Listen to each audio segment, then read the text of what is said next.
Пустыня. Песчаная статуя — это древняя пустыня? Выглядит жутковатко.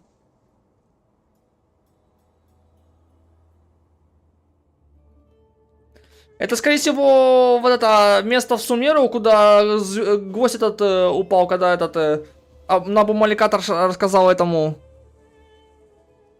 Дешрету про бездну.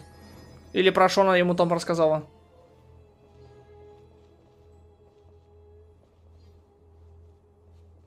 Ну, этот.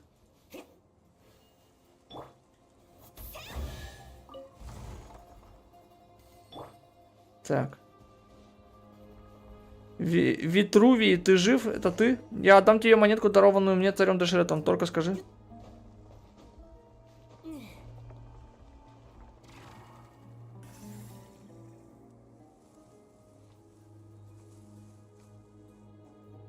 Так.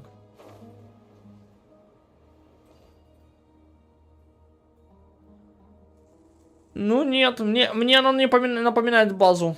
Вообще никак. В определенных областях Декс может захватывать объекты из зыбучего песка и превратить их обратно в зыбучий песок. Ну, прикольно. Ты кто, этот Витрувий, что ли? Или как его там зовут? Ты кто?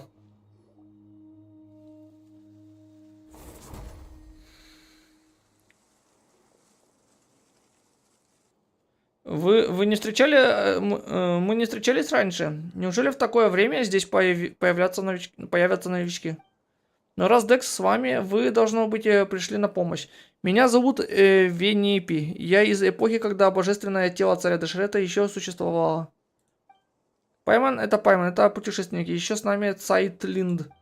Нас можно считать выходцами из самой современной эпохи. Цайтлинд, у тебя есть старшая сестра. Ты знаешь мою сестру? Разумеется, здесь все друзья, независимо от прошлых заслуг, мудрости или положения. Я был обычным строителем, трудившимся над возведением гробницы царя Дешрета. Никчемная маленькая сошка.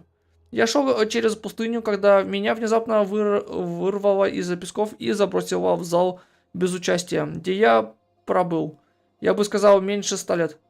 Выйдя оттуда, я обнаружил, что это место полно древних людей, некоторые из них даже старше самого царя Дешрета, но мы все хорошо ладим. Позже сестры божества рассказали мне, что они не сохранили никаких зданий из пустыни, и попросили меня воссоздать их по памяти. Только благодаря всеобщей помощи нам удалось восстановить эту область, но теперь посмотрите на эти руины. Кстати, Пайман давно хотел спросить, песчаные фигуры снаружи — это искусство времен царя Дешрета? Песчаные статуи созданы, чтобы напомнить о бренности тела и скоротечности жизни. Вы с сестрой совершенно не похожи. Ты, должно быть, как и другие, очень любишь читать книги. Эти люди были превращены в песок в наказание. Ой-ой.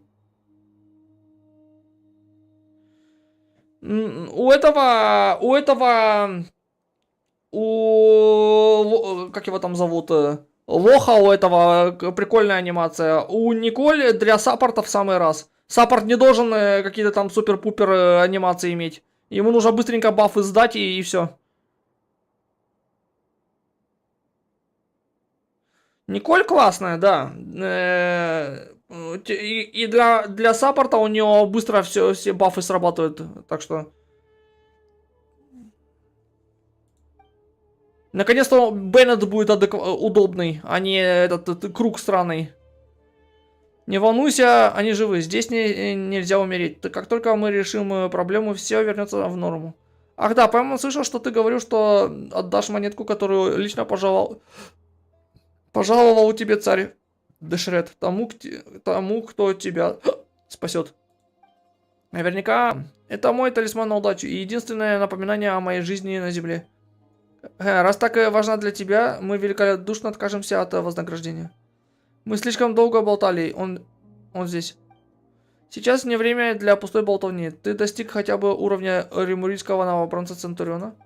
О чем это он? Что это за критерии такие? Че они вообще все на этого римурийского Центуриона?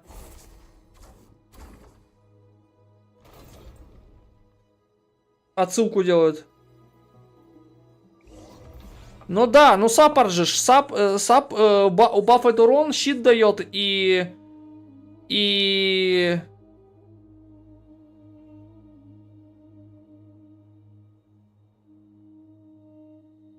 И если ты из ведьминского шабаша, она тебе этот...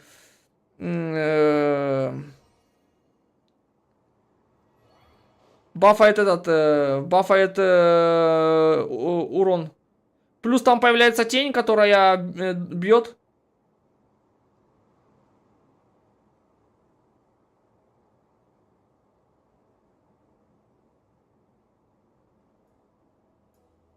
И дополнительный урон наносит.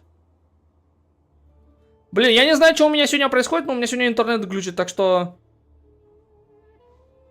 Будут, наверное, будут иногда моменты, когда будет стрим подвисать. Я не знаю, что происходит и по какой причине. Что у меня вроде бы ничего не скачиваю. Я ничего не скачиваю, но подвисает. Так.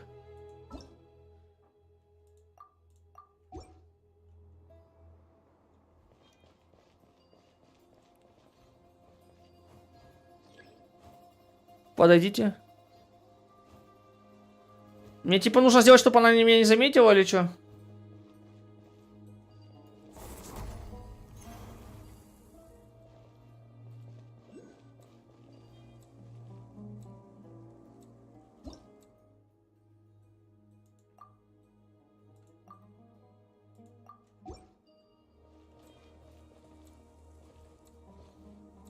Блин.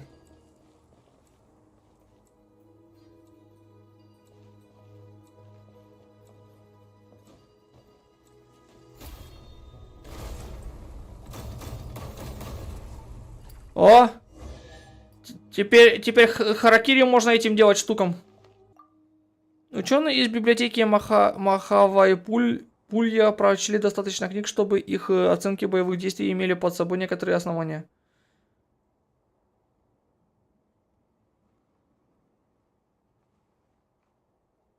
Ну, крутая женщина, получается, Винтед. Образование это хорошо. Например, рыцари, что сражались под командованием Эринии, в среднем могли справиться с тремя стандартными ремурийскими центурионами. Но все равно они уступали Эринии на полуранга. Меджай, служивший царю крокодилов, не считался элитным бойцом, но был очень искусен в борьбе с монстрами. По силе примерно... Ладно, давай лучше сначала спасем твоих друзей. Но я хочу послушать. Обсудим это позже. Ай, Пайман, не дала послушать, блин. А куда идти? Найдите Витрувия. И там этот ватрушка.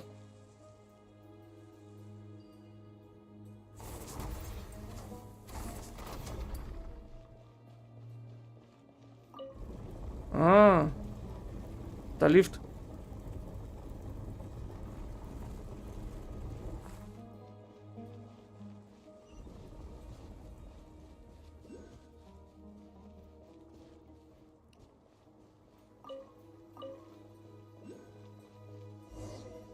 А, вот он. Это Витрувий. Ветрушку эту надо спасать. Так, тут еще... Ох, я тут этих... Хотя какая разница, все равно сюда еще приду исследовать локацию. Что такой большой спешки нету.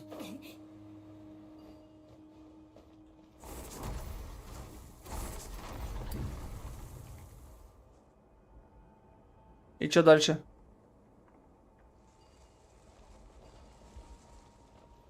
Ну, сделал я столбик, и чё?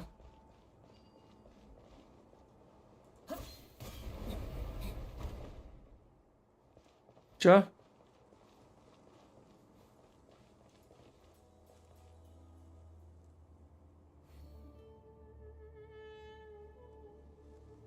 А откуда?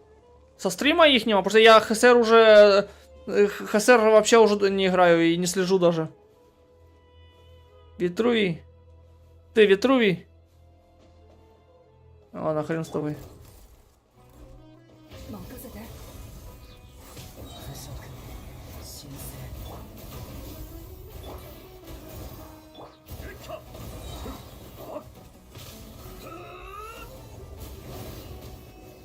Есть.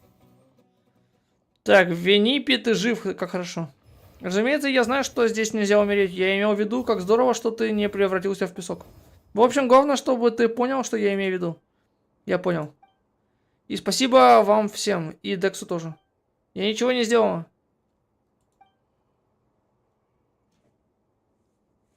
Невероятно, твоя сила превосходит силу среднего военачальника. Даже помимо стало интересно, какой будет окончательная оценка твоей боевой мощи по этой классификации. Да уж. Я отведу вас к остальным. В итоге Винипи предоставил только шаблоны и стиль декорации времен царя Дашрета. Я отвечал за крупные сооружения и дороги. Совершенно верно. Здание выглядит как строение золотой эпохи. На самом деле оно является результатом общих знаний. Ты! Как тебя там зовут? Подожди, я тут сундук открываю.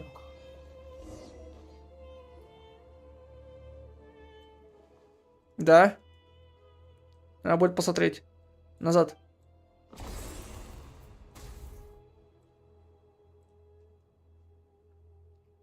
Думать о том, что написать в своей эпитафии непозволительная роскошь. В этом месте, но я уже все решил и не боюсь насмешки. Передайте мои слова любви городу Патриполю. Итруи. Не успел договорить, я превратился в песок. В этот печальный момент хочется смеяться. Интересно, он умрет от стыда, когда перестанет быть песчаной статуей? Вы очень оптимистично смотрите на вещи. Нужно сделать выбор. Сначала разобраться с этим стражем или использовать каждую секунду для поиска выживших.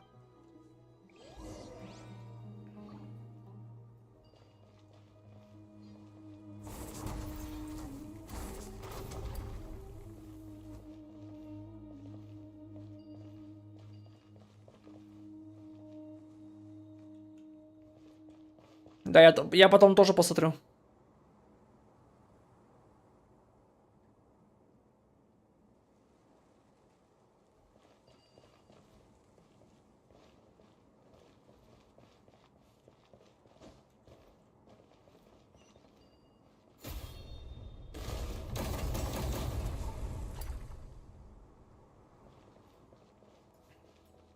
Я не удивлюсь, если у нас дальше будут персы, которые будут вот так вот из-под тяжка убивать мобов. Там а-ля какая-нибудь царица.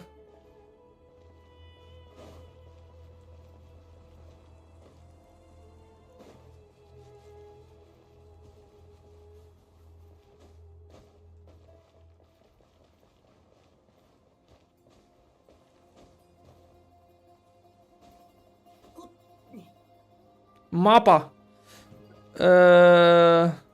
Мапа Фейт разве не делала? Fate State Night.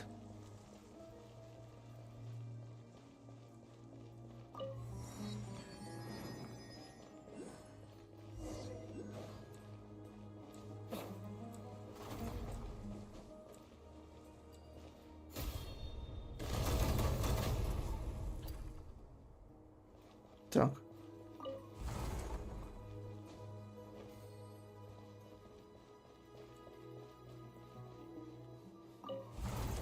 Библиотека.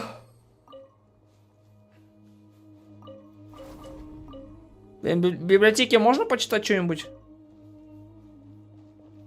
Это неинтересная библиотека вообще.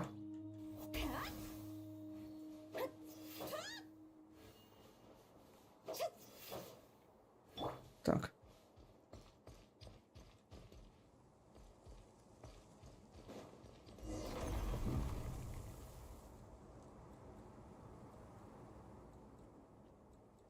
Опять кого-то спасать.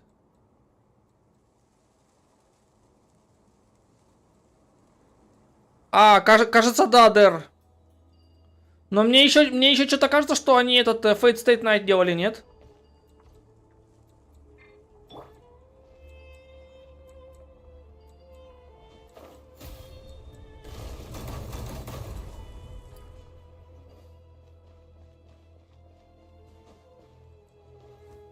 Кшама.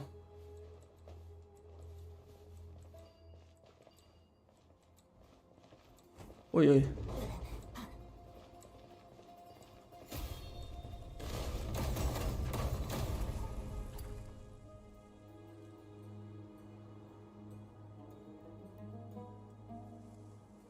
А, да, точно, Уфа-тейбл, да-да-да.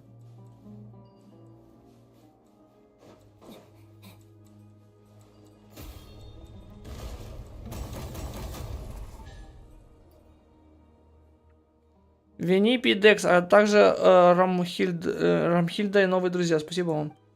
Я ее младшая сестра, Цайтлинд. Вы очень похожи, обе такие красавицы. Меня зовут Кшама. Я родом из... Что я хотел сказать? Времен, когда Дендра Архонт еще не стал времен, когда Дендра Архонт еще не стала маленькой.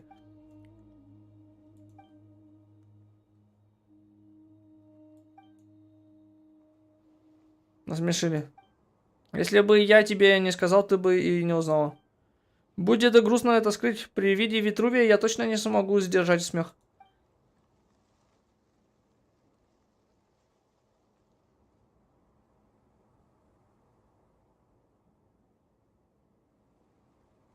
Ладно, хватит болтать, мы все посмотрели по пути сюда.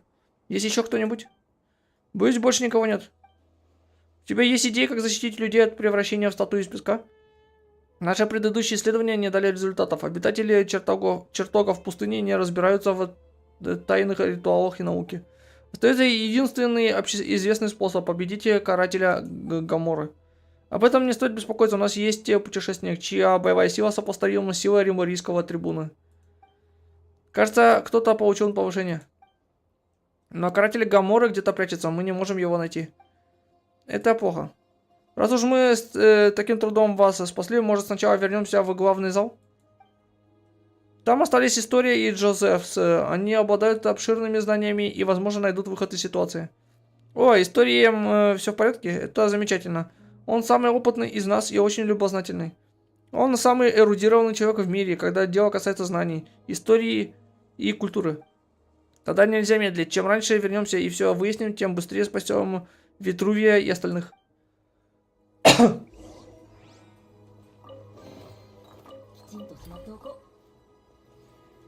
Кичинто Шиматтеко. Опа, выход.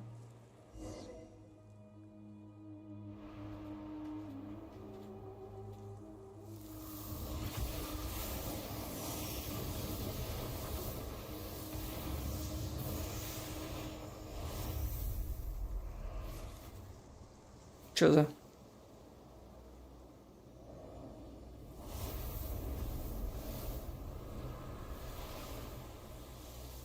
Что за урод?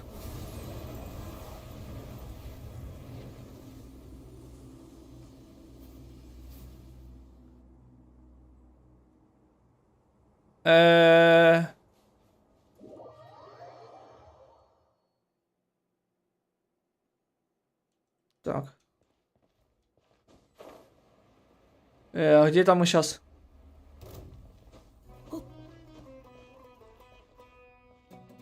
Чё за?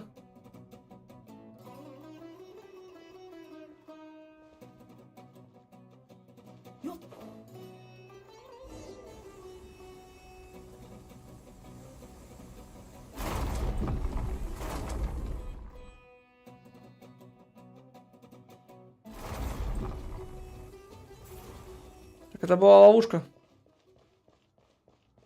Не припоминаю. Но, похоже, это не просто поворотная схема, она... Хотя еще повезло, что нас в песок не превратили.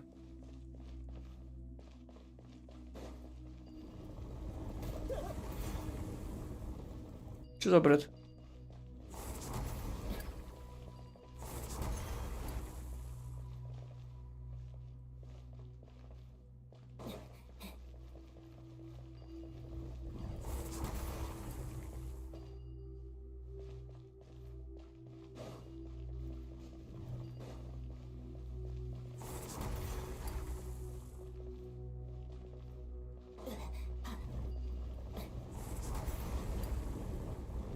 Чё?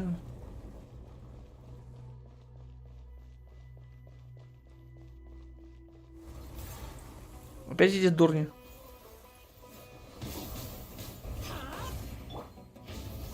Осталось теперь еще по ЗЗ. Но мне кажется, они в конечном итоге аниме вообще по всем своим тайтлам сделают. Тем более, если они, например, с этими двумя студиями поработают, а у них уже будут контакты, они смогут и по остальным, наверное, делать попроще. Точнее, будет проще, наверное, я так думаю.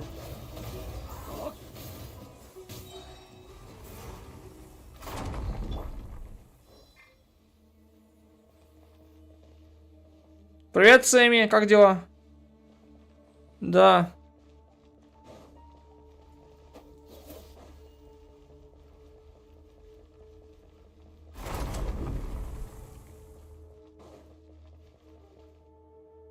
Нет, просто постригся. А в камеру плохо видно. О. Не знаю, сейчас видно или нет.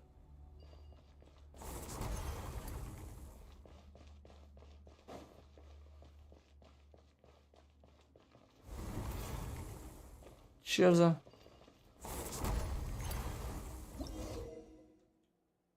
Афарская птица. Игровое обучение. Предводитель, хранители, подавители, сильные обычные хранители.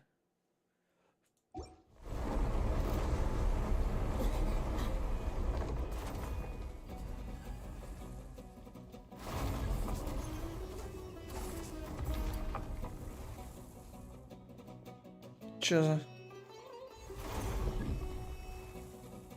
Ну, по Ханкай, мне кажется, вряд ли. Слишком древний он.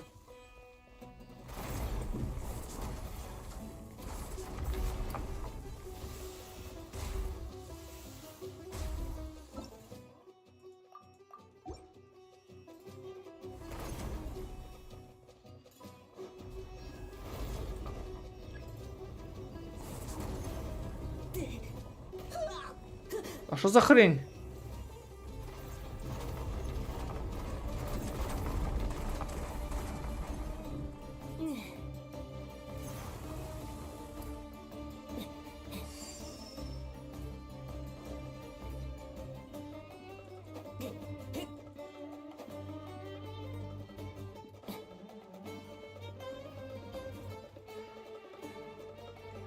Ну, порт не фигня, для Манштата нормально. Тем более, тут просто основная фишка, по сути... Тут основная фишка, по сути, именно вот это пространство храма Асмодея, так что... Как бы...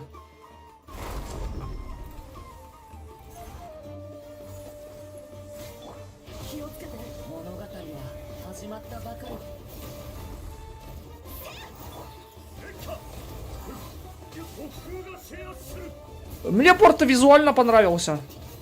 Выглядит классно.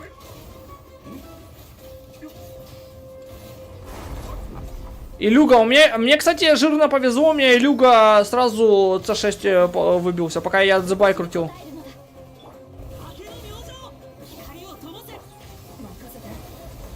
Так что в этом плане мне повезло.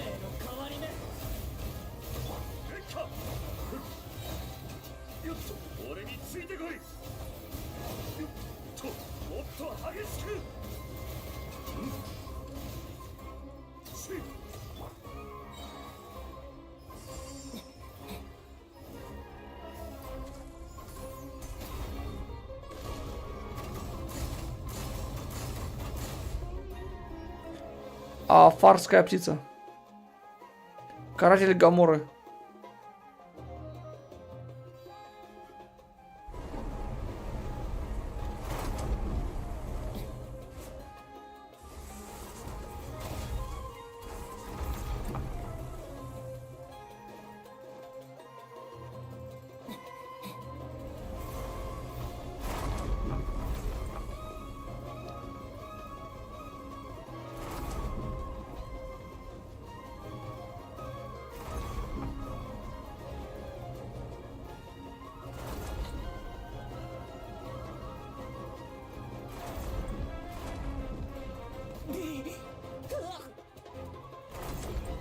Дайн, но нет, я Дайна хочу.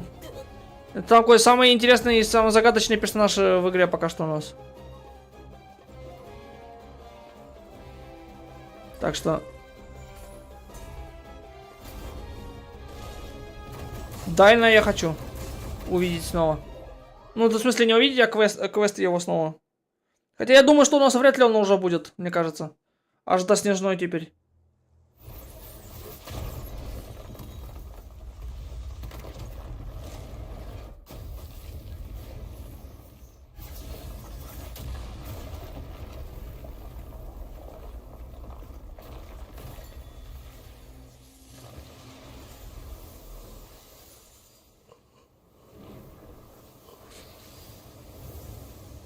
А, ну вот теперь у нас эта штука есть.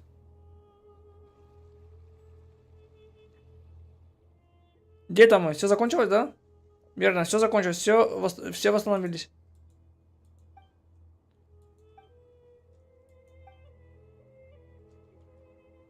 Что такое? Чего губы кривите? Так рады меня видеть, что не можете сдержать слез?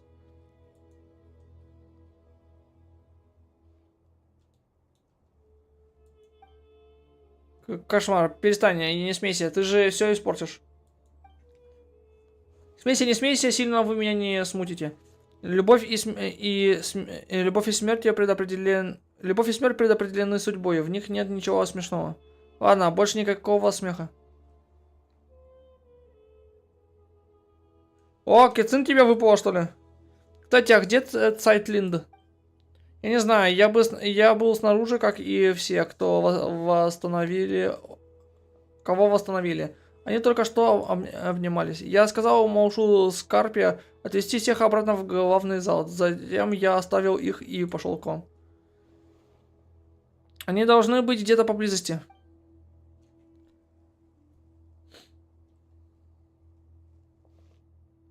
Это...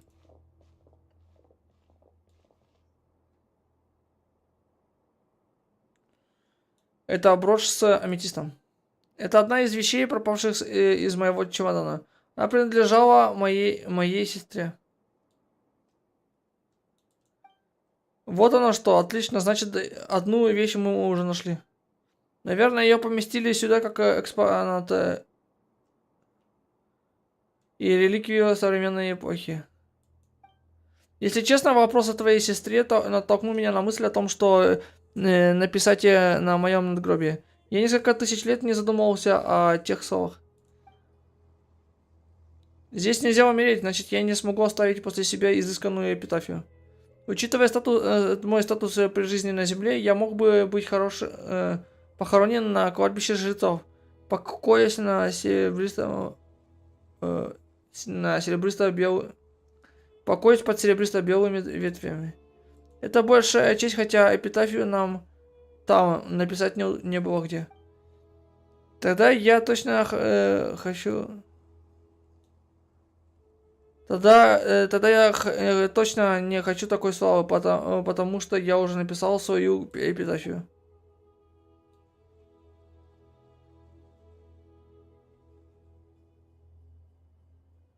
А, именно. Огромное вам спасибо. А также твоя монета времен царя Дешета. Показали бы, как она там выглядит? Ты все не можешь о ней забыть, дам тебе ее, как только...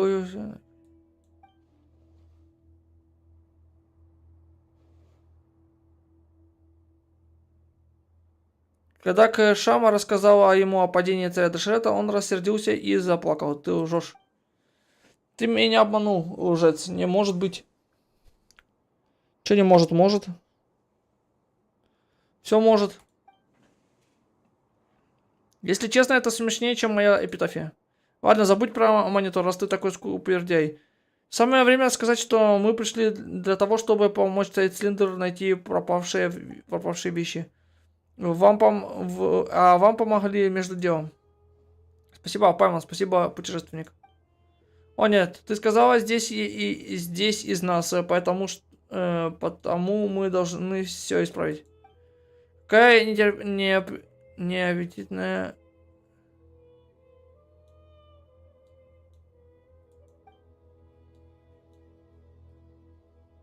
Моя благодарность искренне.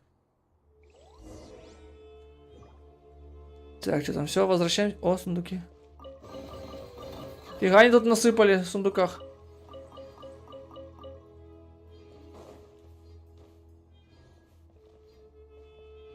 Так. Теперь сюда.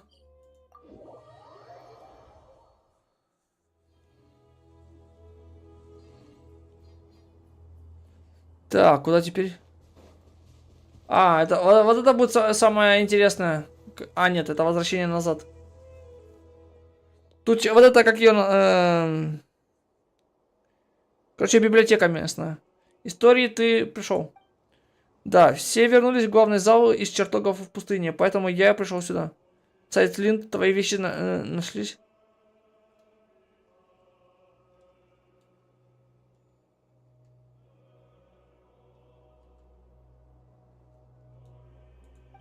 Да, благодарю за беспокойство. Отлично. Кстати, вы знаете, что означает имена Меланта и Нихилита? Паймон первая, Паймон не знает.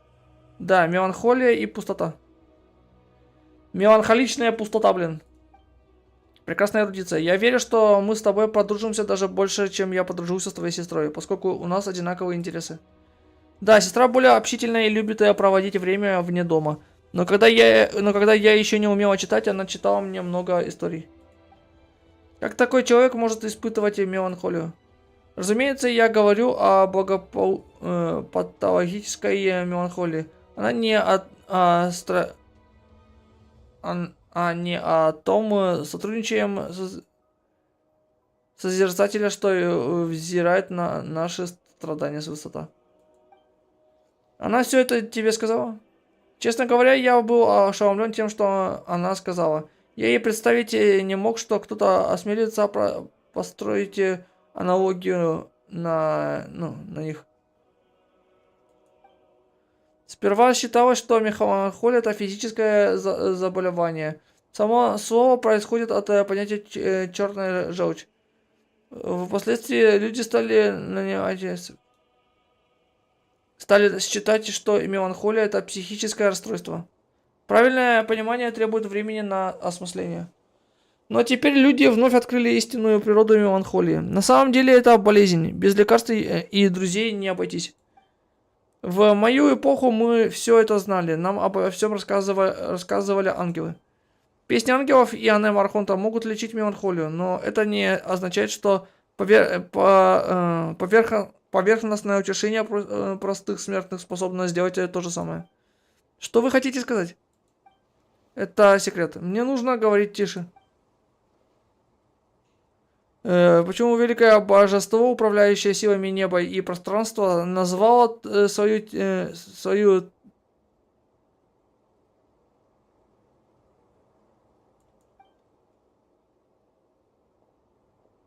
Говорят, что ей не хватало способности к сопереживанию. Она была всемогуща, но бессильна перед тщательностью бытия и недругами вечности.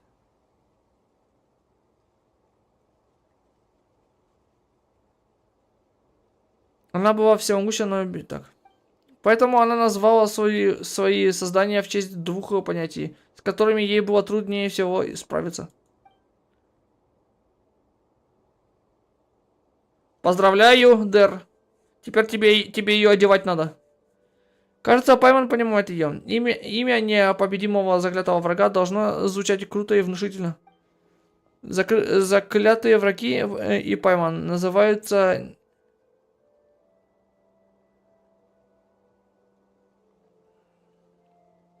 Звучит слабовато. Мне не угнаться за вашей творческой мыслью.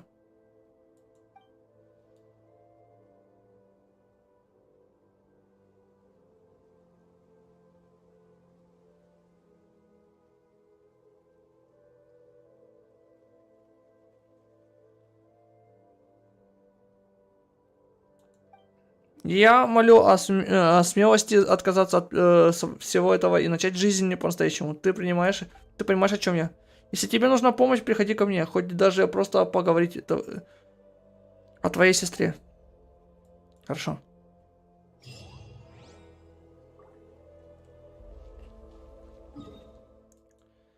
Это так.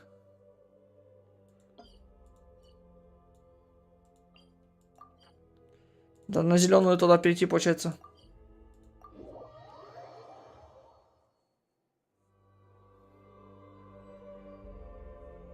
Нет, они вообще фиг знает чем наделены пока что. Потому что у них они сделаны из дерева, короче.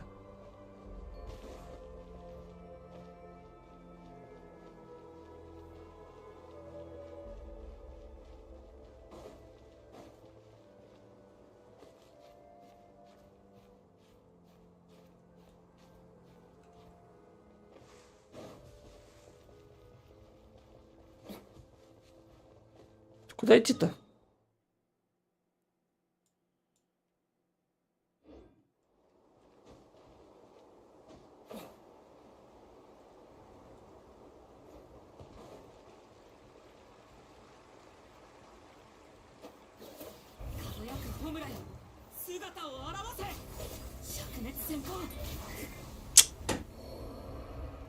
Блин, полдурки эти.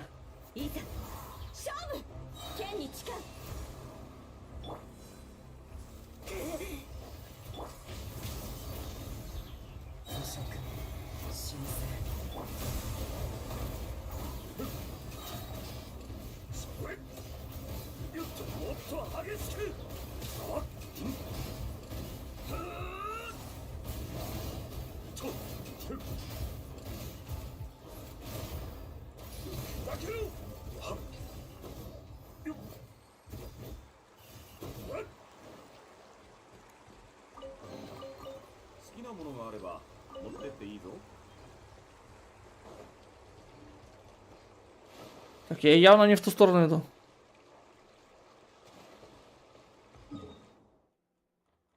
А теперь куда?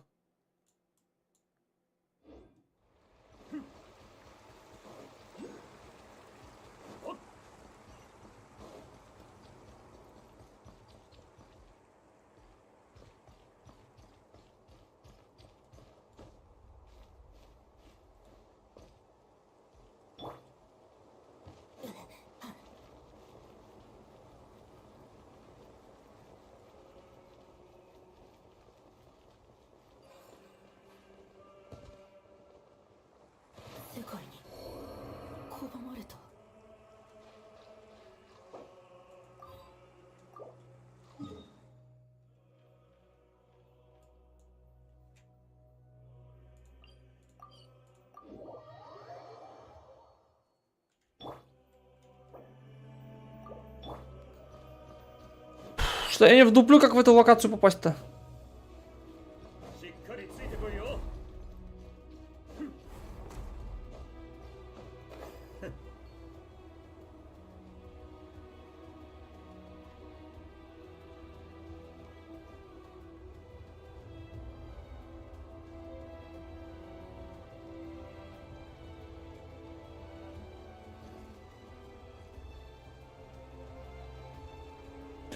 Да, но она в том случае она могла подслушивать, да, но она, возможно, еще могла просто как бы типа на всякий случай на помощи там она, типа стоять.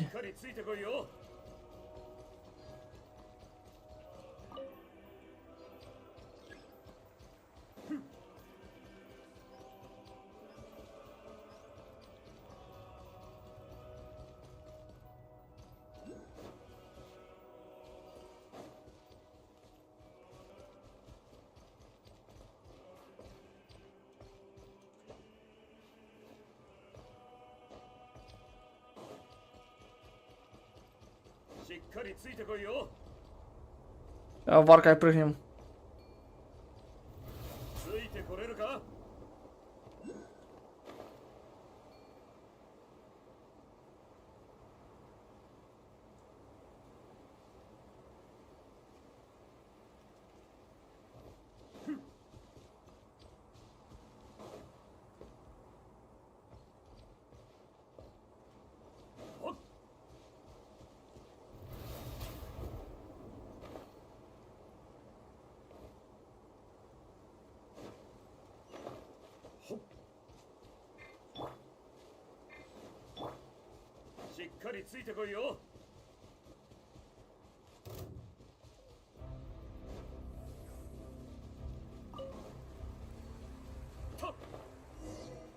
Да, блин, странные подсказки.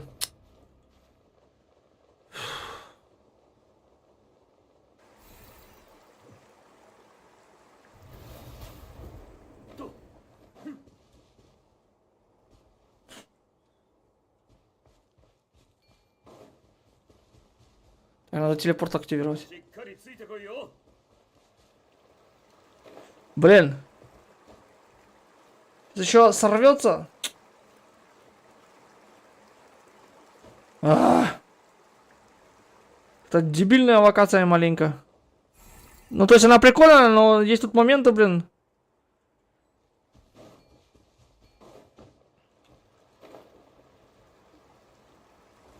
Так. Пуш Ватика. Роммульхильда. Интересно, откуда она? Не Скайенри, случайно? Тогда у нас была Диадрис, или как ее взяли? Дейдрис. Теперь у нас тут Ромхильда какая-то, блин.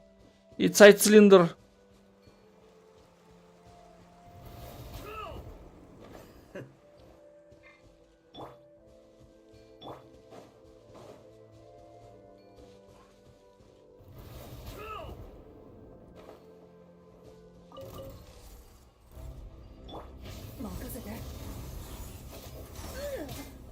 Да, блин.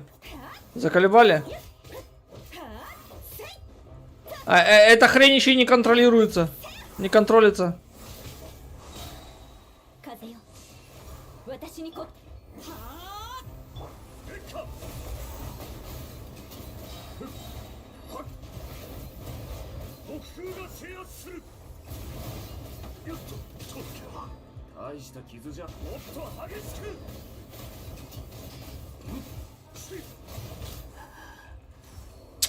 Блин. Как же здесь хреново неудобно вообще что-то делать.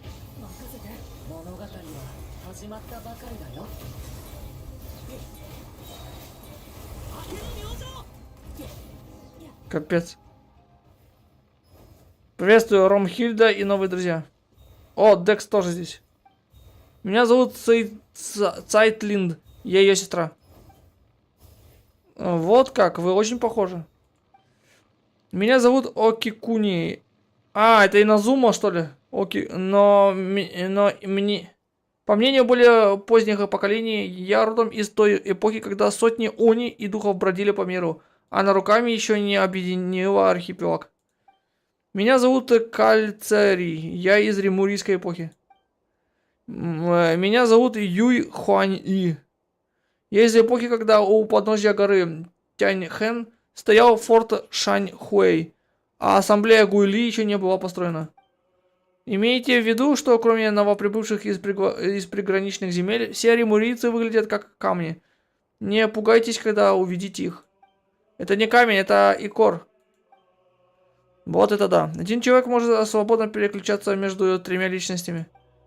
Это потому, что мы все застряли на страницах книг. Помоги, если бы тебе не переписали... Если бы ты не переписал Эринию, разве мы оказались бы в таком положении? Я считаю, что ответственность лежит на Окикуне. Это место называется залом Махавайпулья. Можете называть его залом Махавайпулья или библиотекой Махавайпулья. Как видите, нас наказали и заточили в книгу. Не могли бы вы сперва попросить Декса вернуть меня в прежнее состояние, а потом поговорим?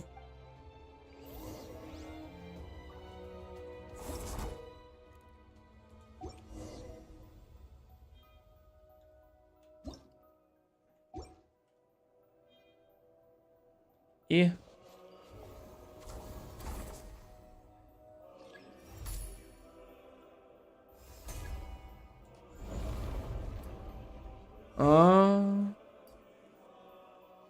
Ух ты, плоские люди превратились в объемных. Могу только сказать. Это невероятно приятно. Смотрите, истории, он из Ремурии только до того времени, когда они еще камнем не стали. А этот, который перед нами, это уже когда они камнем стали. Когда я в последний раз подтягивался? И как же вы стали бумажными? Акикуни так воодушевился, читая романы Лиуэ, написал более позднее поколение, написанные более поздними поколениями, что захотел с головой окунуться в это приключение. Хотел проверить, обладает ли он силой начинающего Центуриона, и поэтому его превратили в бумажного человека. Хватит шутить, будь серьезней. С тех пор, как нас забрали и привели сюда, мы обмениваемся забавными историями. Наши земные привычки так и не покинули нас. Мы снова вернулись к написанию романов.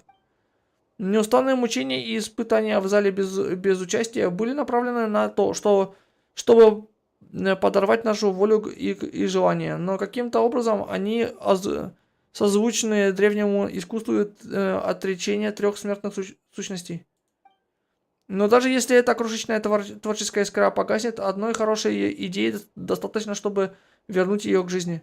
Действительно, залп без участия лишил меня веры в Фобос, но я по-прежнему испытываю желание писать время от времени.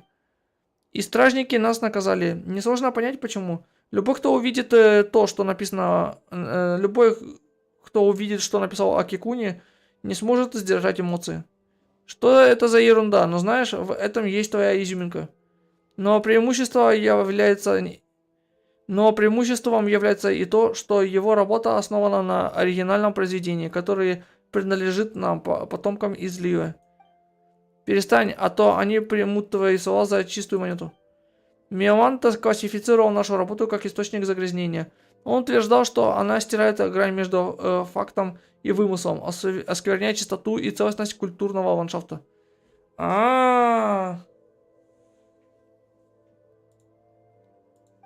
Признаюсь, наши романы действительно стояли вперемешку с реальными историческими материалами и научными трудами. Его принципы это одно, а то, что ты пишешь, совсем другое.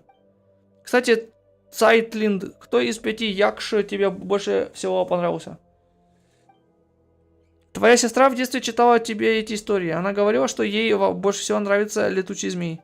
К моменту ее прибытия мы уже были листом бумаги, но она не придала этому значения и немного поболтала с нами.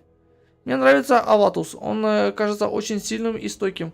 Ни я, ни сестра никогда не сможем быть такими, как он. Тогда Паймон тоже заодно спросит, как нам восстановить это место и спасти остальных. Это не просто заодно, это самое главное. А Паймон думает, что ты забыл. Вещь, к которой только что прикоснулся Декс, является ключом. Принцип заключается в том, чтобы после манипуляций с пространством остались данные до обратного процесса. Мы еще не придумали ему название, нужно его как-то обозначить, иначе будет неудобно. Я предлагаю назвать его камнем глубинного освобождения. Мы раскапываем глубокие тайны, чтобы вытащить их наружу.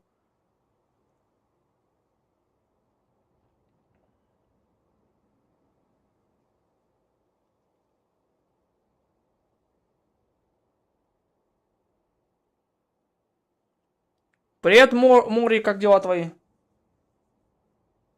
Милан-то в конце будет, наверное, как главбосс этого места. Я считаю, что ключ надежды больше соответствует атмосфере, ведь в самом конце остается именно надежда. Какая же это морока? Мы с тобой делаем всю тяжелую работу. Мы трое делаем всю тяжелую работу, так что мы имеем право дать ему название. Назовем его ядро восстановления и никаких возрождений. Мне, в общем-то, все равно. Как только это место будет полностью освобождено, мы больше не увидим эту штуку. Лучше бы их вообще не было. Согласен. Спасибо вам за помощь. Мы втроем едва дотягиваем до уровня рядового новобранца, так что не пойдем с вами. Ты явно переоцениваешь себя как римуриец и переоцениваешь средний уровень подготовки обычных римурийских солдат. Вход в библиотеку находится прямо там. С помощью силы Декса вы сможете мгновенно найти потайную дверь. Возвращайтесь в центральную область главного храма, там безопасно. Истории и Джозеф уже там.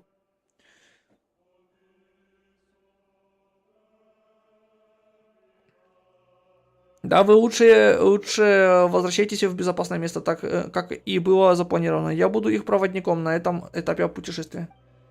Будь осторожен, ты ведь еще не закончил свой роман. Мы сообщим остальным, что все в порядке, и вернемся. Только не превращайся снова в бумагу.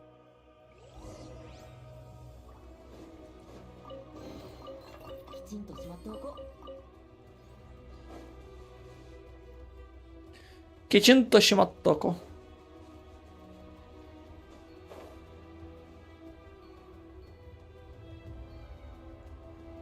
Ну, место прикольное, локация. Точнее, вот эта локация прикольная.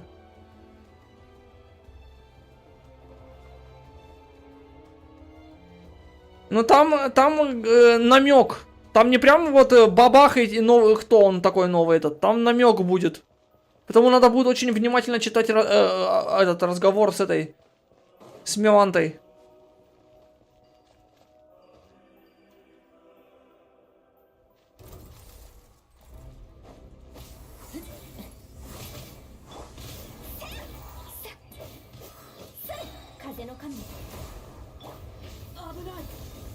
Абунай.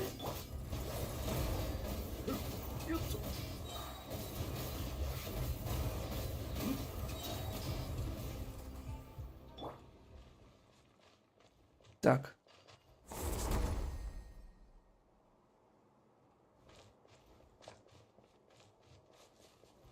И?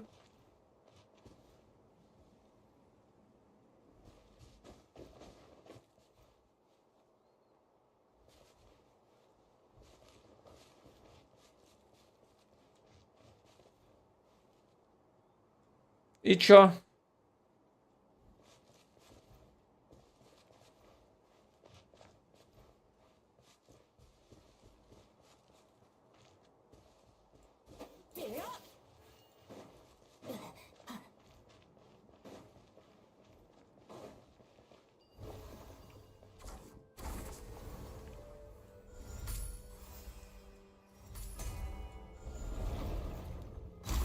Ага.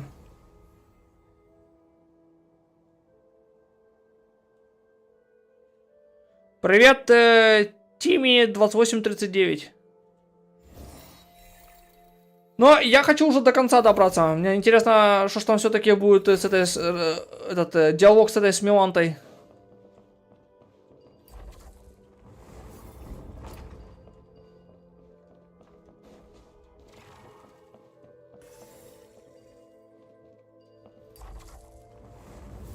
Блин, капец.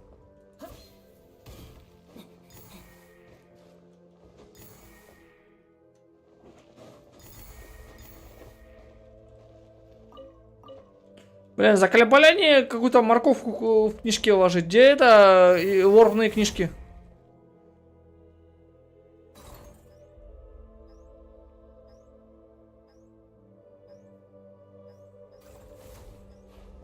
Ну, что за змейка, блин?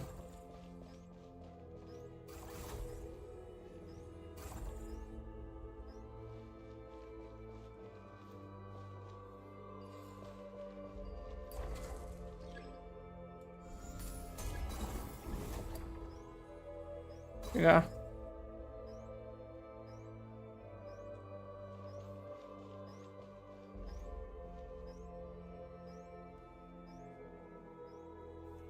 Да вот я пытаюсь найти ее, а вот же мы в библиотеке, тем более сейчас.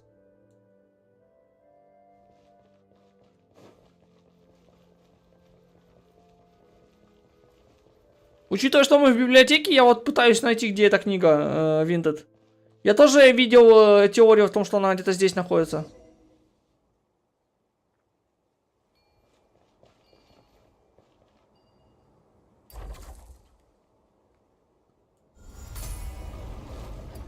А прикольно они сделали, что, по сути, в одном и том же месте две локации находятся.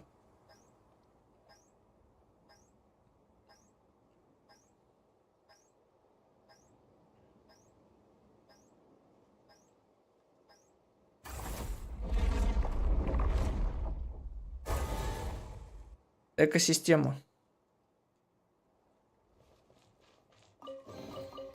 Я так понимаю, что я неправильно пришел?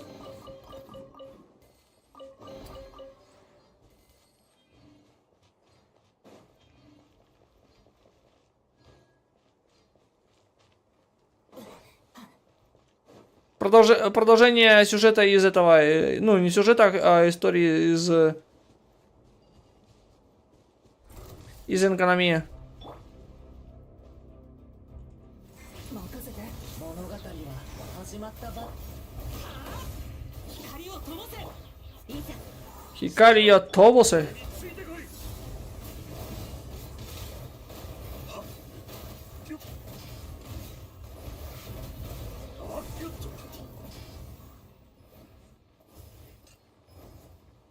Хикари я Тобусы.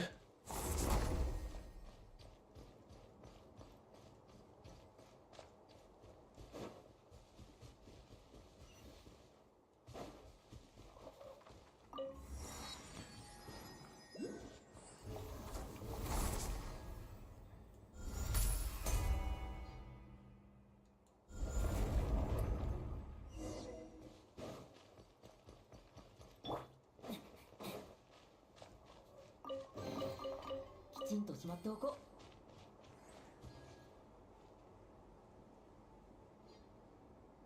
В смысле, Энкономия вообще самая лучшая локация, какая у нас в Геншине только была. Для меня до сих пор Энкономия лучшая локация. Ну, из этих всяких вот этих древних типа локаций, скажем так, подземных.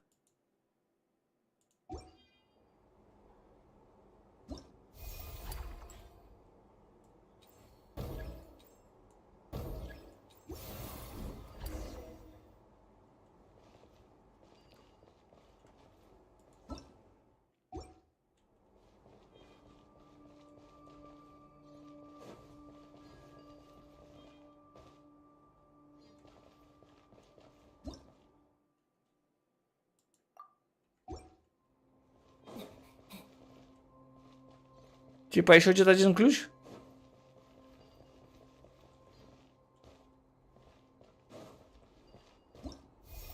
На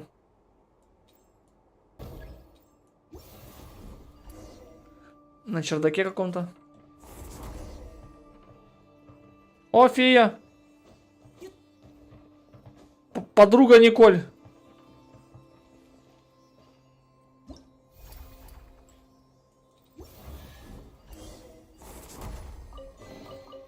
この世界に Охотник за сокровищами. Я еще даже сокровища искать не начал. Он уже говорит охотник за сокровищами, блин.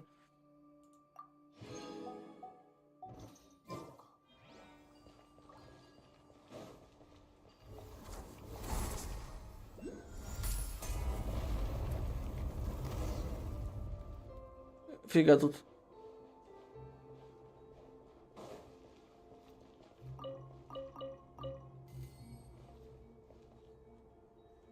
Так. Сундук.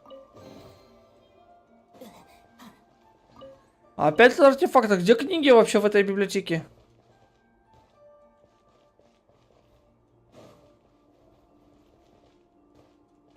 Бред какой-то.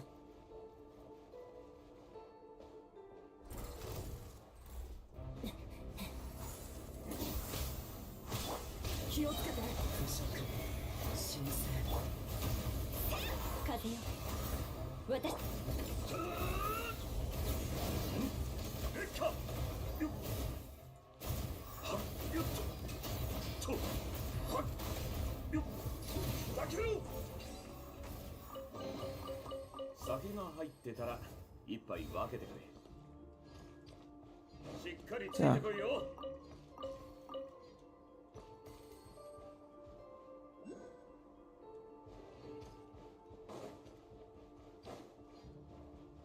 И как мне туда попасть?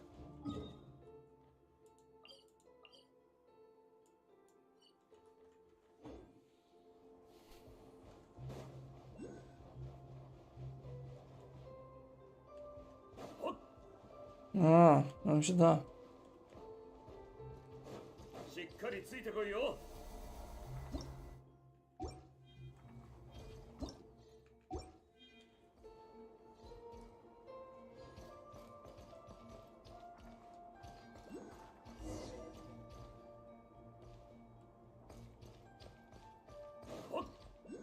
Странно.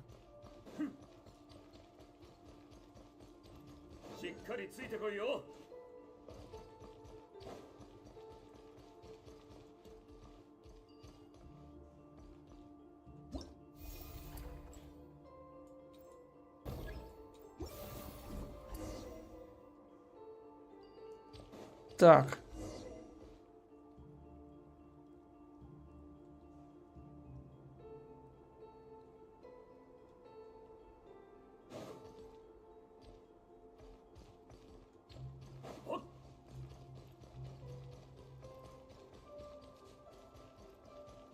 Теперь куда?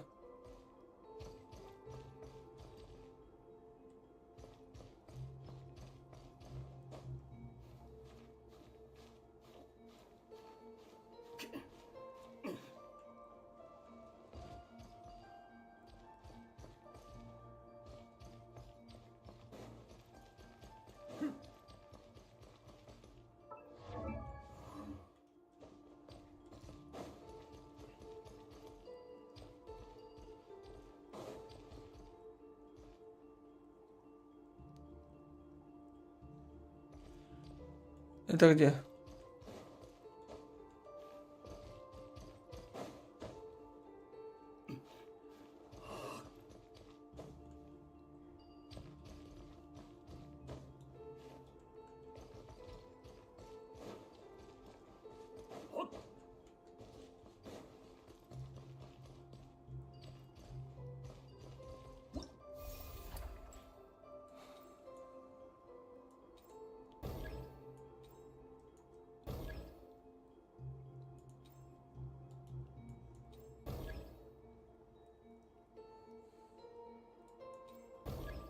Ну?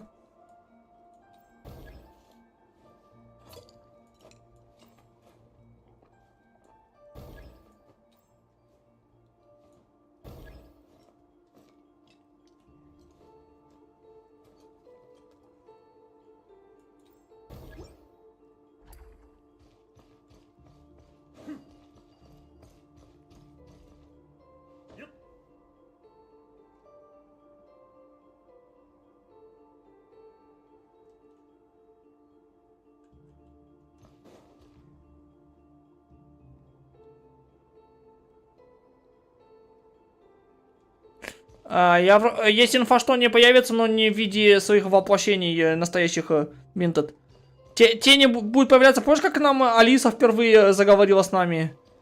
Вот в таком стиле будет. Или в виде... Ну, как Алиса была в виде Додока, а тут будет в виде этого.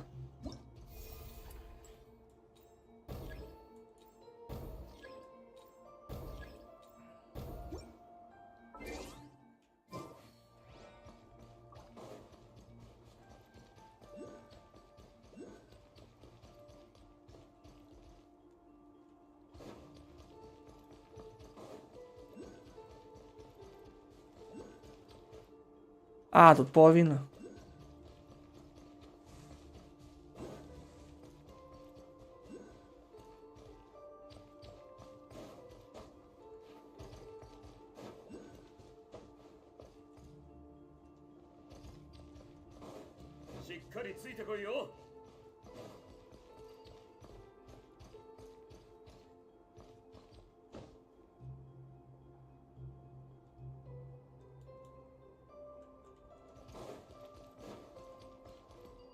Что тут происходит вообще?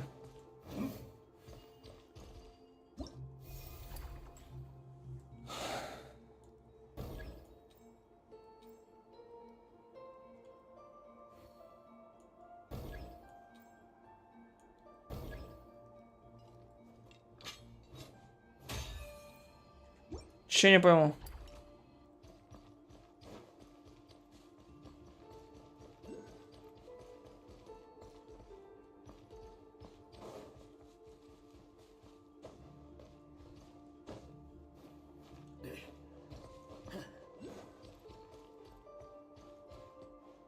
Че она мне тут щелкает постоянно?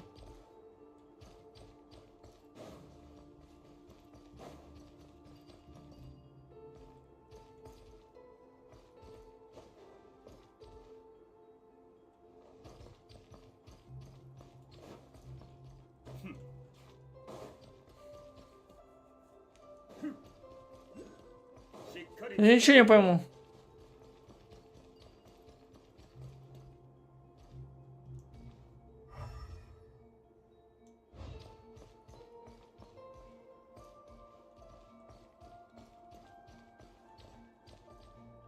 Че я пойму?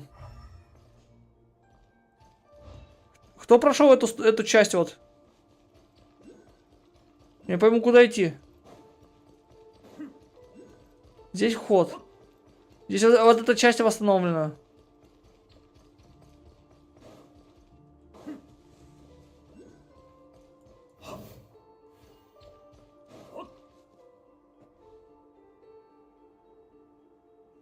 Ну, кстати, нам Снежную должны будет начать тизерить со следующего патча. Вот, ну, не с этого, который сейчас вот уже вышел, а со следующего. Кто в курсе, что тут делать надо?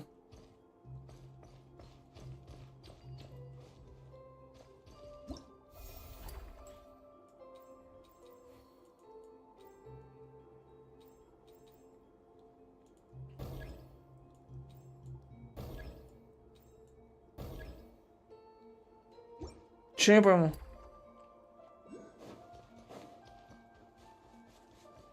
Кто подскажет, что тут делать?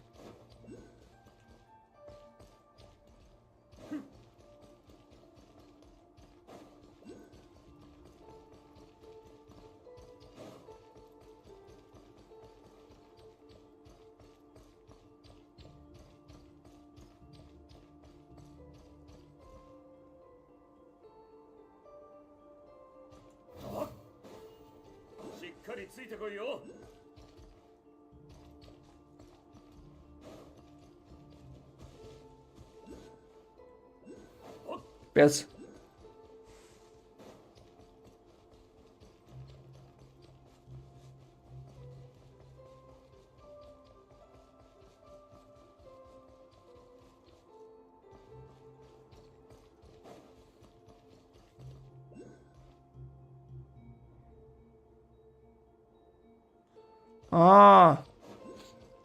В зеркала, наверное, не?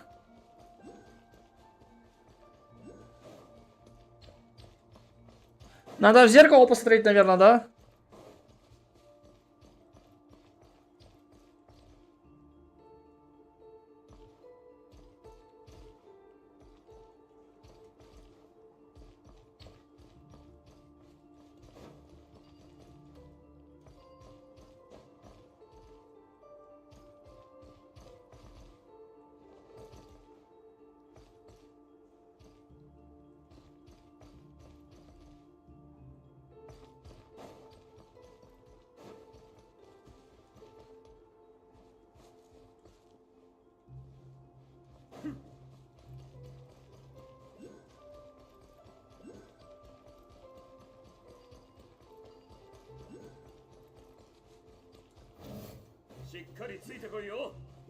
Капец, вот в этом я теперь сейчас еще в этом моменте застряну. Весело.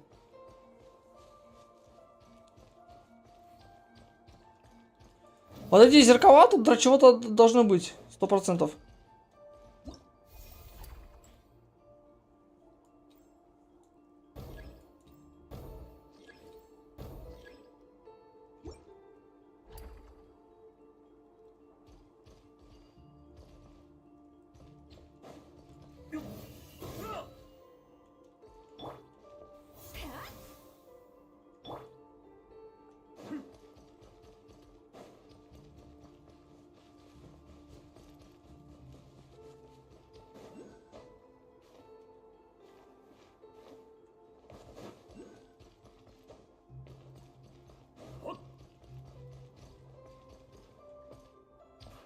Ще не понял.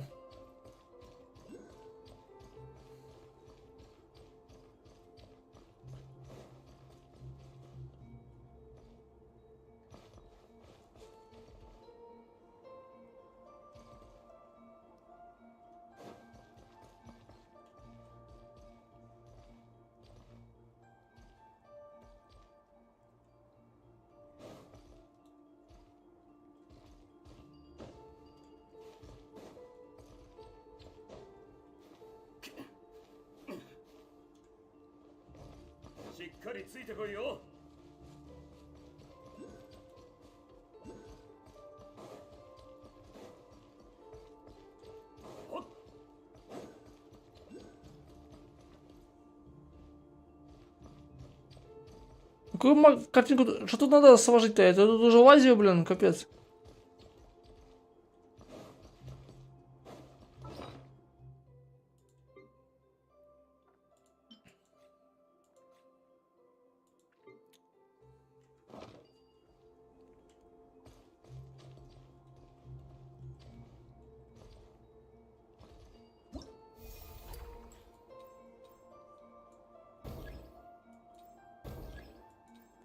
Да почему?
Капец, блин.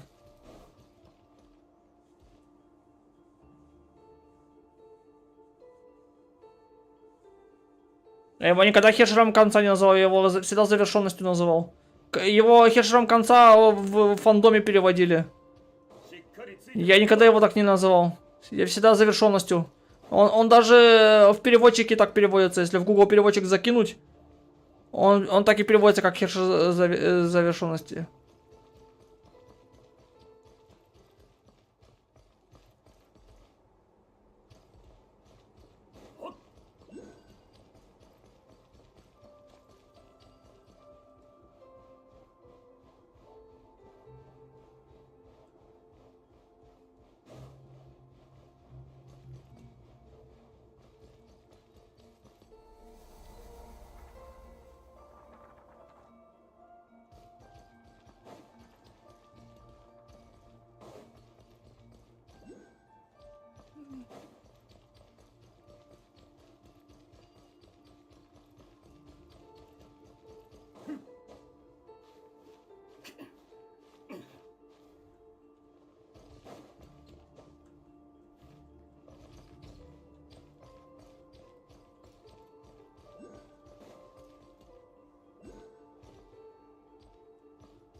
Ну да, завершенности, потому что цикл, типа, все, есть этот начало и завершение, как бы.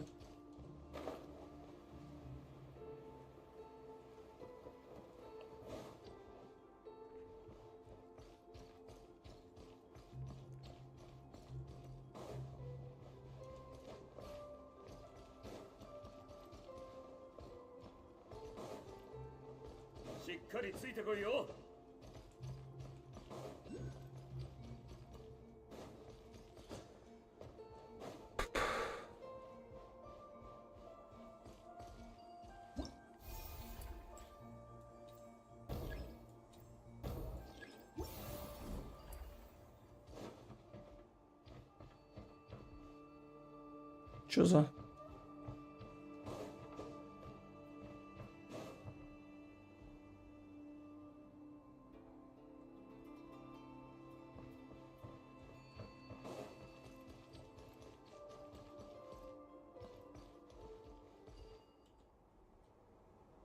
Ну?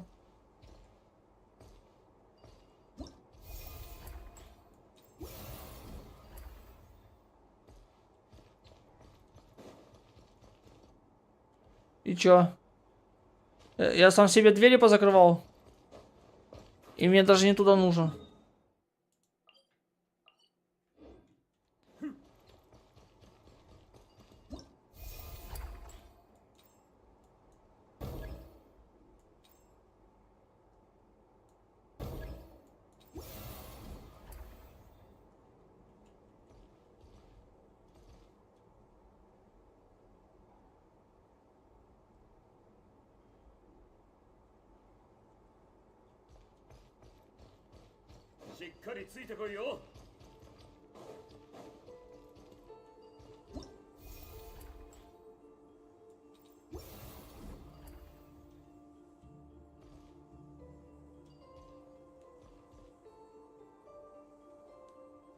Ну да, мне кажется, по Ханкай было бы лучше, чем по Star Rail в 100 раз, наверное.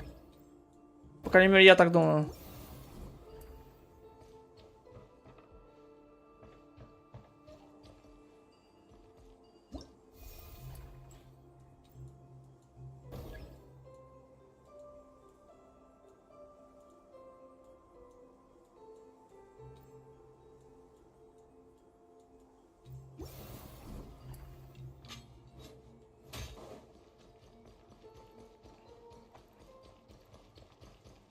Кто там в чате? Подскажите, что делать-то, блин. Я уже задолбался здесь бегать по этой локации.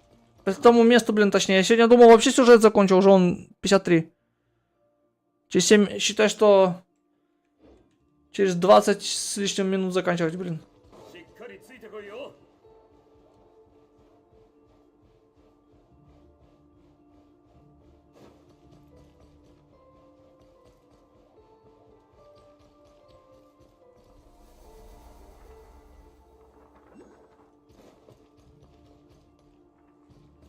А что я туплю? Хотя нет, подожди.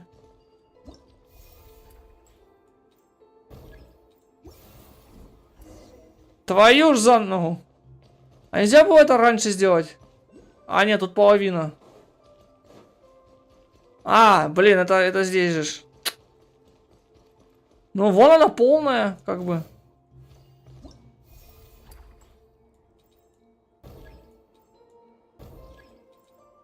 Почему нельзя, я не пойму.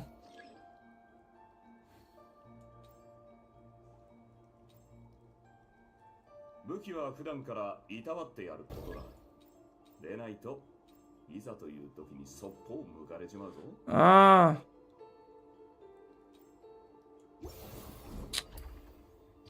Капец.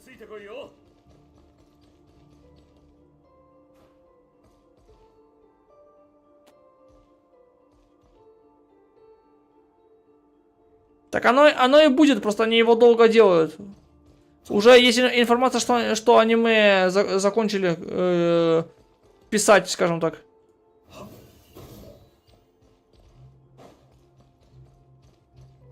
Ну, а теперь-то что?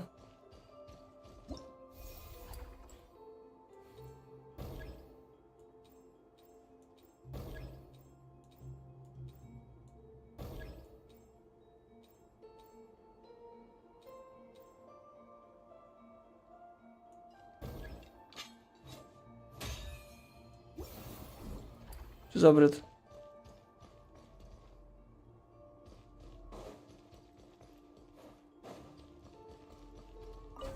А, ну да. Я же забыл, что в эти батарейки эти были переносные. Блин.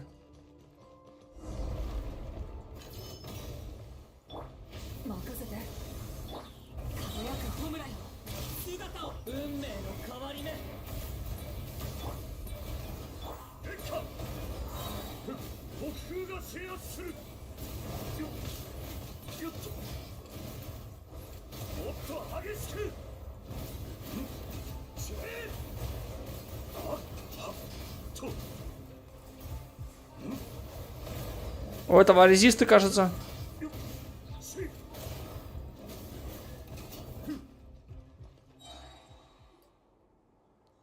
О, это ловушка.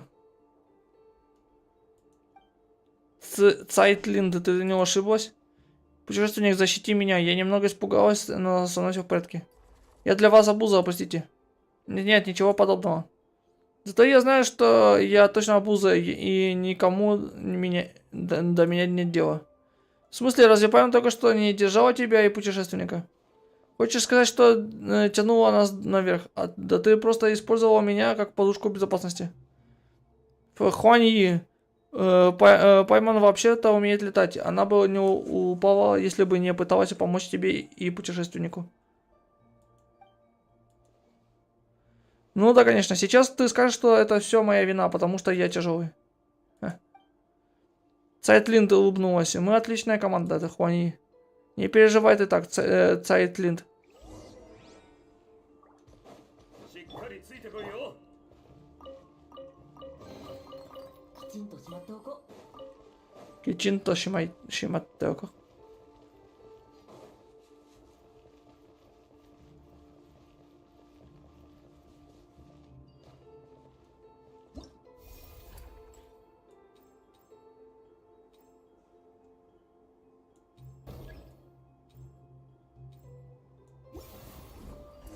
Наконец-то.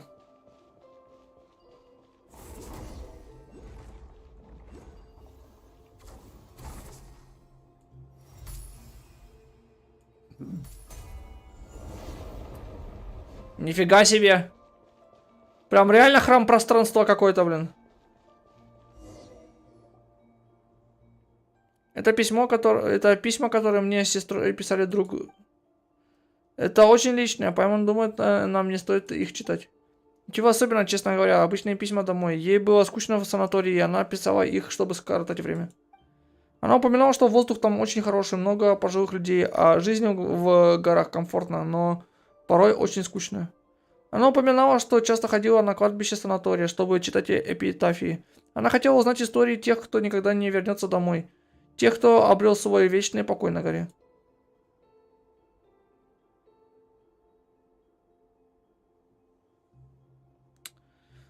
Ты что-то слишком сильно к этому...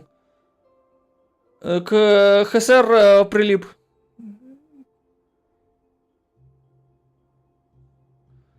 Ни по какому пути порядка она не пошла.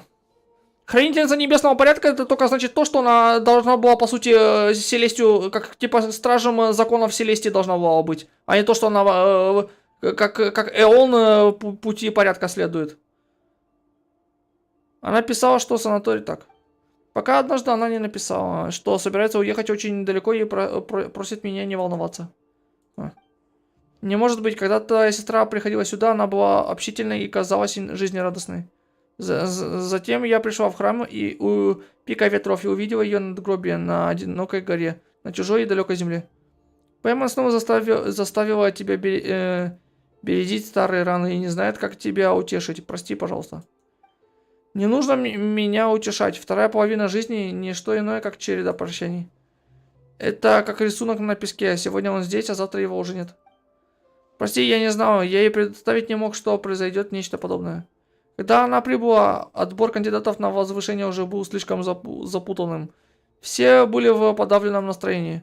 Время, которое и без того стояло на месте, потеряло всякий смысл. Оно превратилось в настоящую пустоту. Ее появление принесло с собой искру жизни, которую мы не видели уже давно. Она очень хороший человек. Да. Простите, но я не спросил ваши имена, только потому что пришла попрощаться. Я не планировала знакомиться с кем-то, потому что не хотела новых прощаний. Все в порядке. Главное, что мы в итоге познакомились. Откуда они тут будут вообще, эти последователи путей? Если Тейват изолирован от космоса фактически. Прощание — это шаг к новой встрече. Отправиться навстречу приключениям с интересными людьми не так уж и плохо. Не думаю, что во взрослой жизни у меня будет такая возможность. Твоя сестра произвела на нас такое же впечатление. Мы нашли вещи Цайтлинд. Осталось разобраться с ядром восстановления, верно?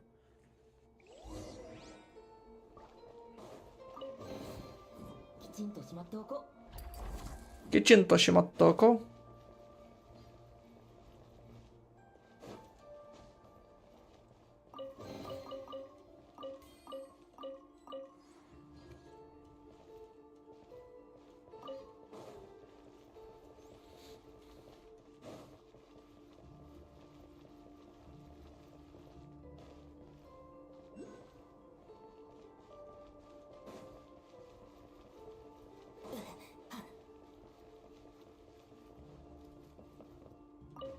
Опять исследовать? А тут будет книжка читабельная где-нибудь?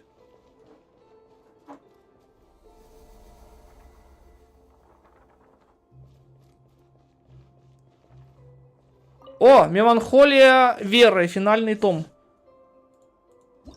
Меланхолия веры.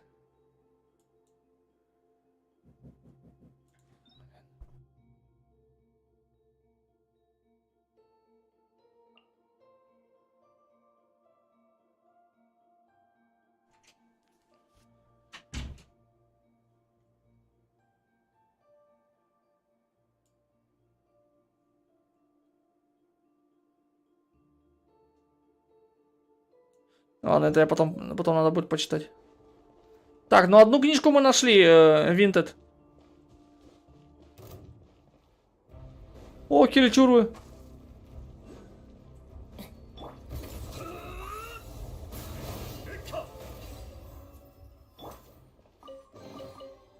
旅の収穫だ。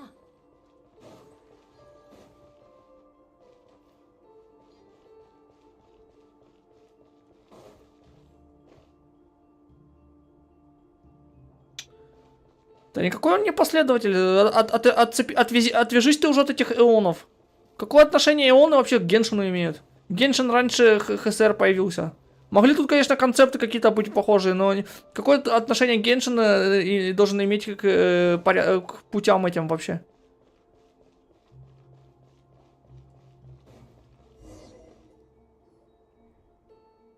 Где последнее ядро восстановления? Боюсь, оно было спрятано в этой книге. Книга называется «Рассказ о рыцаре Ирине». Ее перевел Калицерий, а оригинальное произведение более позднего времени называлось Ирине. Однако это скорее пересказ, чем перевод. Так вот, только что был последний. Мори. Я последний нашел сейчас. История очень высоко ценила книгу после прочтения. Он сказал, что она точно запечатлела момент, когда реализм превратился в номинализм. Поэтому ничего не поняла. Очень хочется почитать. Итак, как нам вернуть ядро восстановления? Как я уже говорил, мы можем использовать возможности этой библиотеки, чтобы материализовать сценарий. Ядро восстановления должно быть спрятано в книге. Путешественник, тебе нужно войти в книгу и отправиться в приключения. Путешественник, попробуй и ты почувствовать себя бумажным персонажем. Но ведь я объемный. Если что-то пойдет не так, Пайман с Дексом спасут тебя. Мне нужен лучший проводник во всем Тевате. И что Пайман с тобой делать? Ладно, Пайман составит тебе компанию в этом приключении. Хуани, только не подведи. На самом деле, возможность восстановления целиком и полностью зависит от Цайтлинд. Что? Меланта прочитал и отредактировал книгу. Она полна необоснованной злобы. А я слишком хорошо знаком с Эринией и с Эринием, поэтому силы моего сердца недостаточно, чтобы мгновенно изменить ситуацию. Другими словами, мое восприятие этой истории безвозвратно зациклено на ее трагичности, но ее нужно переписать, чтобы она имела счастливый конец. И что же нам делать? Цайтлин должна преодолеть трудности, описанные в книге, и изменить ход событий к лучшему. Ты действительно хочешь доверить их безопасность мне? И ты заставляешь меня мечтать, что вдруг произойдет что-то хорошее? Я не могу, у меня вообще ничего никогда не получается хорошо. Пайман верит в тебя. Это не просто жизнь, это приключение. Храбрецам всегда сопутствует удача. Кто сам себе помогает, тому и небо помогает. Хорошо, я попробую.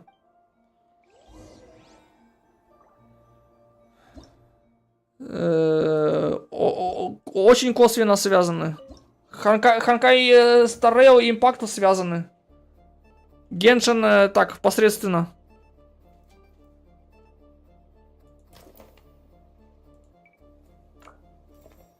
А прикольно.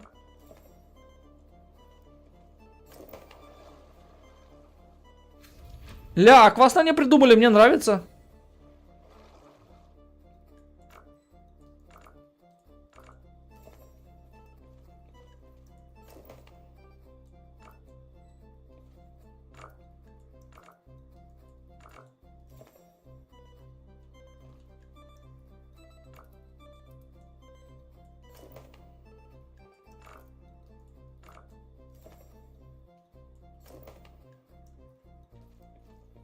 Прикольно.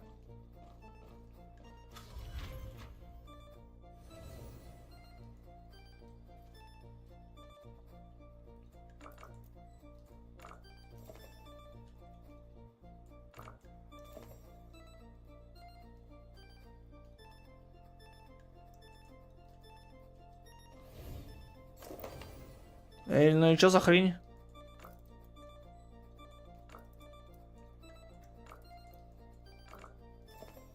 А-а-а.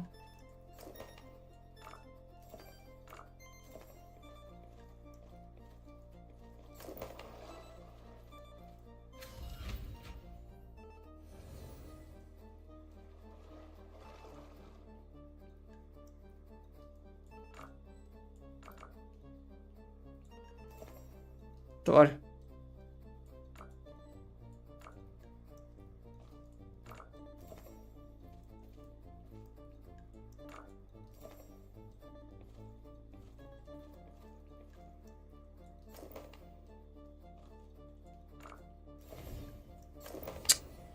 Тварь. Ты заколебала? Ты закроешься там?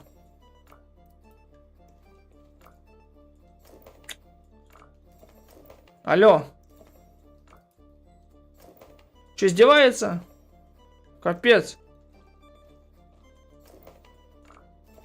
И ну чё?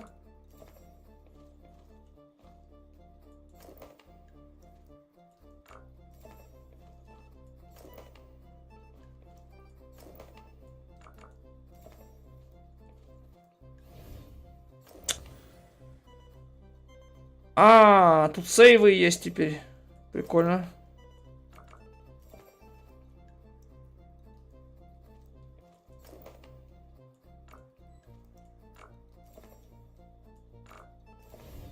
Да, блин.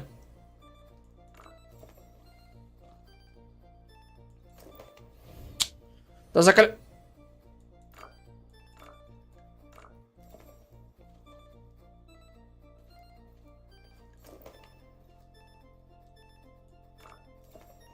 Достал.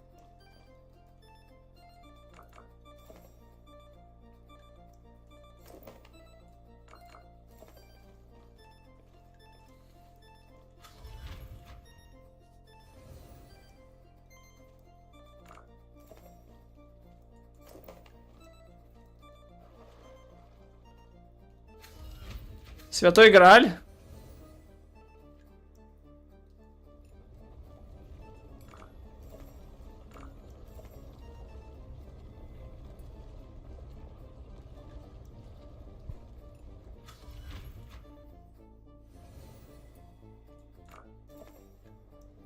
Ну, мне, кстати, вот эта тема с книжкой нравится, прикольно сделали. Вроде бы всего лишь картинки, а тут вот и прикольно.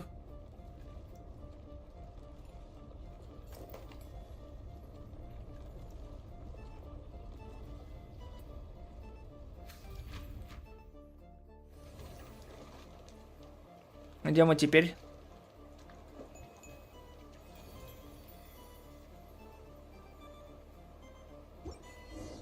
Все? Фух, какой необычный опыт. Как ощущение? Хорошо быть объемным. Спасибо тебе, Цайтлинд. Не стоит благодарности, вы рисковали куда больше.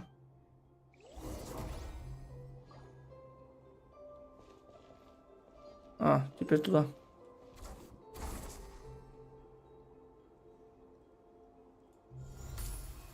Ну тут вот это прям реально храмом пространства ощущается. А, это как помните, как было в Бутуляндии в этой... В празднике в...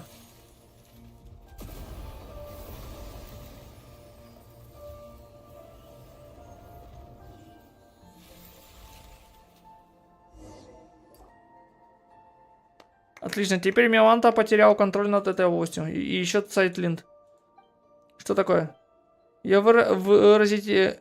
я выразился неправильно, позволь мне это исправить. Бытие — это великое приключение, а жизнь — долгое странствие. Я прожила так долго, что что хорошего случилось со мной за все это время. Ты познакомилась с путешественником Пайман, а также со мной и попала сюда. Хотя здесь время она царит хаос и неразбериха, но быть избранным и остаться в вечности — это шанс 1 на миллион. Ты говорила, что хочешь остаться здесь. Ну что, остаешься? Здесь хорошо. Все живут в гармонии. Вы все мудрые и чистой душой. Но поговорим об этом позже. А пока давай вернемся назад. Интересно, как там Окикуни и Кальцерий.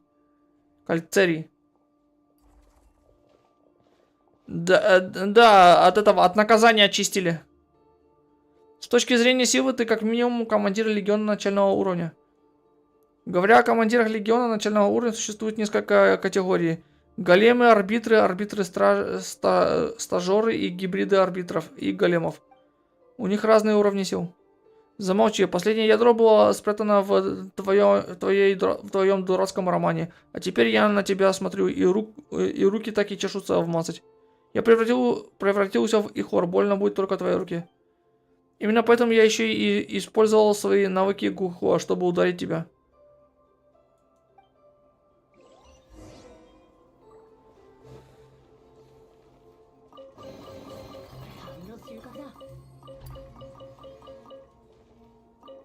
Нифига они тут насыпали. Ладно, завтра будем продолжать. Истории ты тоже здесь. Да, Кальцерий сказал, что вы были в зале Махавайпулья. Я думаю, что все решится естественным образом. Ты смущаешь Пайман. Цайтлин, ты нашел пропавшую вещь? Да, нашла. Кстати, у меня есть свои причины находиться здесь.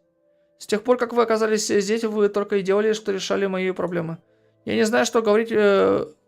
Говорил Созерцатель пустоты, но чувствую, что здесь есть нечто очень важное для тебя. Помощь путешественника трудно переоценить. Я готов выполнить свою часть договоренности. Скажи, что тебе нужно. Твоя история шокирует.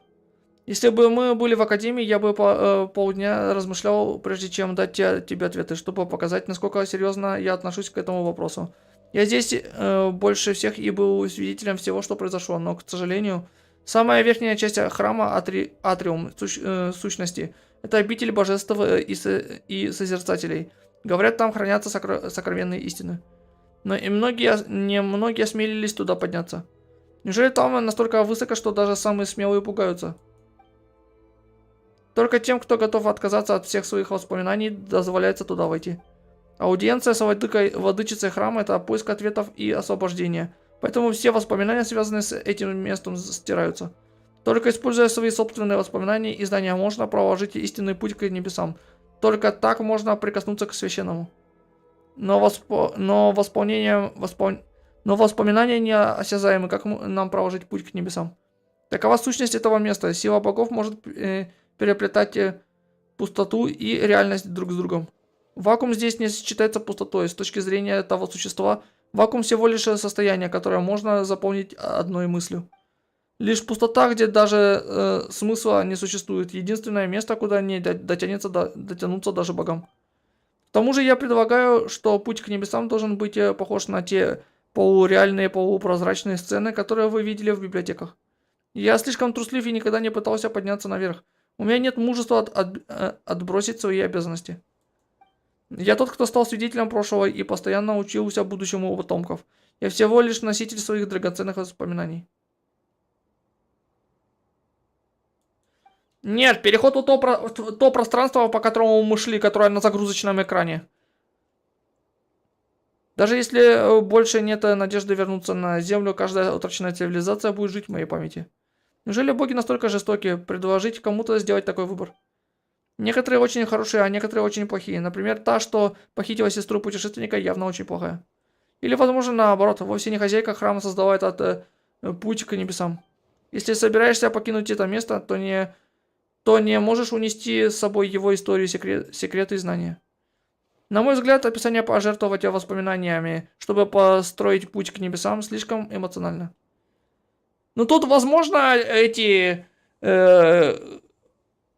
у кого был глаз Бога, которые вознеслись, они попадали в это место. И с этого места они должны были пройти по пути и попасть в Селестию, возможно. Твои воспоминания должны быть стерты в тот момент, когда ты вернешься в мир смертных. Но сперва люди здесь имеют право оглянуться назад и вспомнить, кем они когда-то были, чем владели и что из этого вышло. Подожди, это как если бы существовало правило. Можно читать книгу, но как только ты ее дочитал, нужно ее сжечь.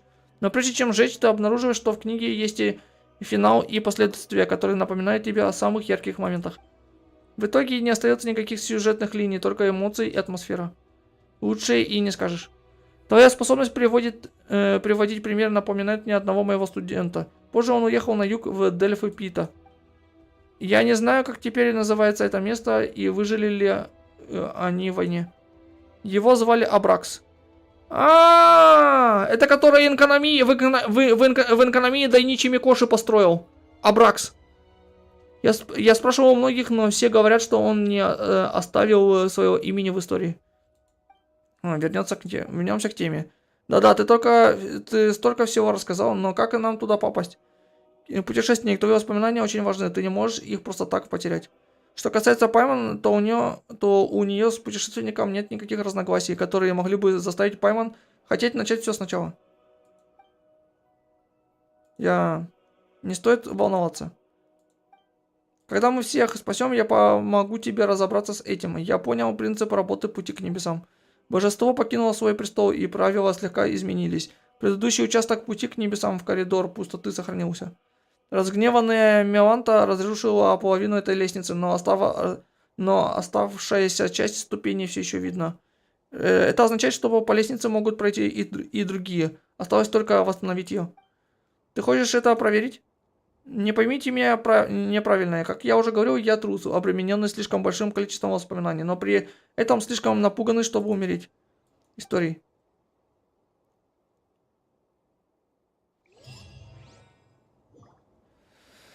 Ага. Так, ладно, ну, на этом тогда на сегодня заканчиваем. И завтра тогда уже закончим весь сюжет уже туда. Наконец-то.